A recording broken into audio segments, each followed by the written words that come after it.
તો ભાઈ આજ પાછો નવો ભૂવો લાવ્યો છું અને તમને લોકોને એવું થતું છે કે આ ભાઈને ભૂવા જ મળે છે. મારે ભૂવા હારે વિરોધ થઈ ગયો છે. કયા કે જે ખોટી શોધી ના હોય ને એની હારે, બરોબર છે. ખરેખર જે માનતા હોય માતાજીને કે કોઈની બેન દીકરી આમ ઊંચી નજર કરી ન જોતા હોય એવા ભૂવા હારે મારો વિરોધ નથી. જ્યાં ખોટી શોધીના છે એની હારે મારો વિરોધ છે. અને આ જેવો અત્યારે જે ભૂવો લાવ્યો છું એને હગ્ગા કુટુંબની દીકરી ભત્રીજી સાથે એને 3-3 મહિના સુધી ન કરવાની વસ્તુ કરી છે.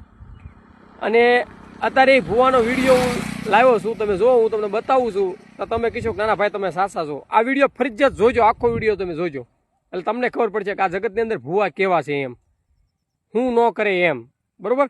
એટલે હું તમને ફરજિયાત કહેવા માંગુ છું કે કોઈ પણ ભૂવાના ચક્કરમાં પડશો નહીં, નકર તમારી જિંદગીની મા બેન એક થઈ જાય છે. જો ભૂવાના ચક્કરમાં પડ્યા તો તમારી જિંદગી હાવ બગડીને રાખ થઈ જાય છે. આ જુઓ એ ભૂવા.